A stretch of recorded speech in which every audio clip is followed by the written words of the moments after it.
Hey there, fellow faith seekers. Today, we're diving into an epic tale from the Bible, the book of Joshua. Think of it as the ultimate quest narrative, where our protagonist Joshua leads the greatest campaign in Israel's history. After the legendary Moses passes the torch to Joshua, our hero faces what seems like an impossible mission, leading the Israelites into the Promised Land. Imagine being handed the leadership role in a massive multiplayer campaign with over 2 million players counting on you. Talk about pressure. The story kicks off with God as the ultimate quest giver, telling Joshua, "Be strong and courageous."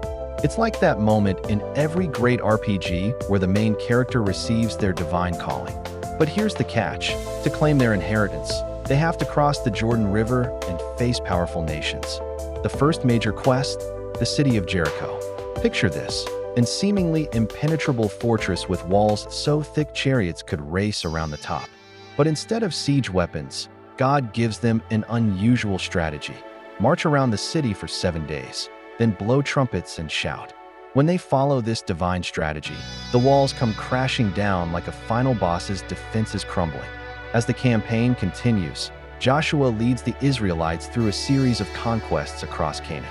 They face challenges, sometimes fail, like at Ai due to one player's disobedience, but ultimately succeed through faith and obedience to God's commands. One of the most incredible moments comes when Joshua actually commands the sun to stand still during a battle. Imagine having such favor with God that you could pause the day-night cycle in your game world. This divine intervention gives Israel enough time to secure victory. The book concludes with Joshua dividing the land among the 12 tribes, like distributing loot after a successful raid, but with much more significance. Each tribe receives their promised inheritance, fulfilling God's covenant with Abraham generations before. In his final speech, Joshua delivers what would be the equivalent of a veteran player's wisdom to new guild members. He reminds them to choose whom they will serve, famously declaring, "As for me and my house, we will serve the Lord." The book of Joshua teaches us crucial lessons about leadership, faith, and obedience.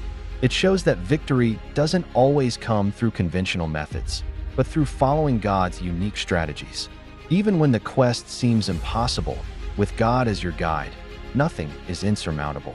Remember, unlike our video game adventures, this is a true historical account of God's faithfulness to his people. Joshua's story reminds us that real courage isn't about having no fear, but about moving forward in faith despite our fears, trusting in God's promises.